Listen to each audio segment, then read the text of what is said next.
Motion to table is agreed to. The gentlelady from Wyoming is recognized. Thank you, Mr. Chairman. Kayla's mother is watching this hearing. She cannot figure out for the life of her what Jeffrey Epstein has to do with her daughter and this bill. Kayla was murdered in Maryland. Where was the ranking member then? What efforts did he make to ensure that no other senseless murder like this happened? Using the life and death of Kayla Hamilton to score political points against the president is absolutely despicable. I'm going to read from the U.S. Department of Homeland Security Office of Inspector General, the report that was issued on March 25th of this year, entitled, "ICE cannot effectively monitor the location and status of all unaccompanied alien children after federal custody," because that's what the point of this bill is to address. Quote, "After meeting with more than 140 individuals from DHS and other federal agencies, we determined U.S. Immigration and Customs Enforcement cannot effectively monitor the location and status of all unaccompanied alien children once released or transferred from the Department of Homeland Security and the U.S. Department of Health and Human Services custody. From fiscal years 2019 to 2023, ICE transferred more than 448,000 UACs to HHS. Most were released to sponsors. However, more than 31,000 of the 448,000 children release addresses were blank, undeliverable, or missing apartment numbers. ICE also was not always aware of the location for UACs who fled HHS custody. We found that ICE did not effectively oversee UACs subject to removal by not issuing notices to appear to all UACs to generate assignment of immigration court dates by the U.S. Department of Justice. As of January 2025, ICE had not served NTAs on more than 233,000 unaccompanied minors. As of October 2024, ICE reported more than 43,000 UACs served NTAs failed to appear for scheduled court dates. Finally, ICE was not always notified of UAC's status and safety unless an allegation or tip was reported. These issues occurred because ICE did not always receive information about UAC's sponsor locations from HHS and other federal agencies. ICE also had limited staffing to monitor USC's cases and did not have a policy for all officers to monitor UAC's cases. Without an ability to monitor the location and status of UACs, ICE is unable to facilitate court appearances and has no assurance UACs are safe from trafficking, exploitation, forced labor, or involvement in criminal activities that may pose a risk to local communities. Kayla Hamilton. Kayla Hamilton. Kayla Hamilton. Write it down for me. The reason for what this bill is about, Kayla Hamilton was brutally murdered by Walter Javier Martinez, a UAC who was released to a sponsor, an individual who was responsible for housing and supervising the UAC by HHS before any background checks were completed. Kayla Hamilton was brutally murdered by Walter Javier Martinez, a UAC who was released to a sponsor by HHS before any background checks were completed. It is critically important that we stay on task with the issue that is before us today, and that is addressing the brutal murder of Kayla Hamilton and ensuring that this kind of a tragedy never happens again. This is not about Jeffrey Epstein.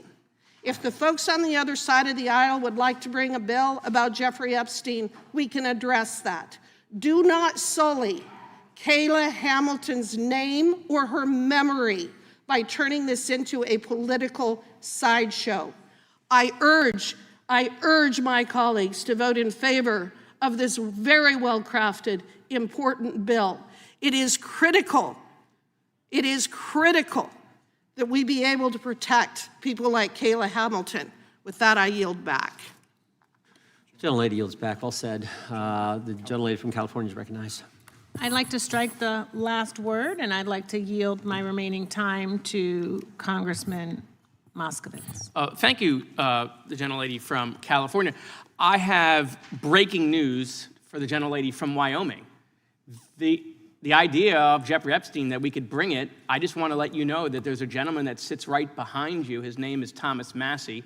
He has brought a discharge petition that, you may not have heard about it, he's brought a discharge petition that would release all of the Epstein files. Because I was listening to your speech and I was listening to Van Drew's speech, and it was a lot of words to say, I don't want to release the files, right? Like that was a lot of words to say, I don't want to release it. Would you yield? Very briefly, would you yield very briefly? When I'm My done. words were about Kayla Hamilton. Yeah, no, when I'm done, I'll yield. When I'm done, I'll yield to you. When I'm done.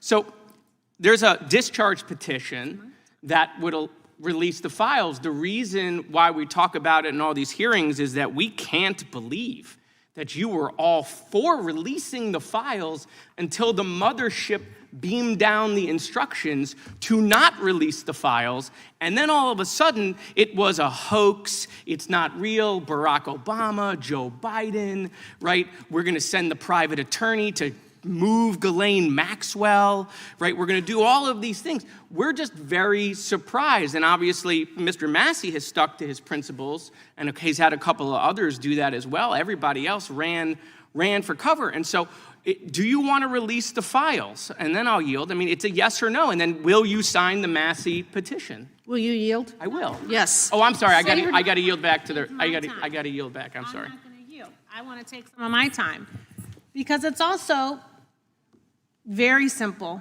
Like I said before, release the files, put it out there, pop the balloon, let out all this air. I, too, would like to get to the point where we could discuss the underlying bill. There's a lot of problems with the underlying bill. But when we met with the survivors, they said, we want transparency, we want action, we want accountability. We don't know why there's a flyover happening at the exact same time we're holding a press conference.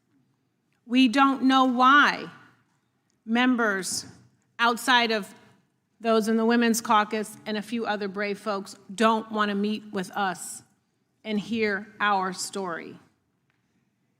We don't know why we're getting thrown under the bus and treated as if we are perpetrators. And I don't know why either. We come into this committee, the Judiciary Committee, which is supposed to be about justice. And then we get subjective amnesia, and it's like, well, only justice for certain people. I don't know. For people who look like or look a certain way, speak a certain way, have a certain amount of money in their bank account. I thought we have one set of laws that everyone's supposed to follow. The survivors of the Epstein crimes seem to think the same too.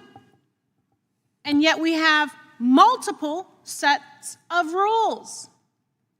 So if you release the files, we can see whose rules, who's allowed to follow.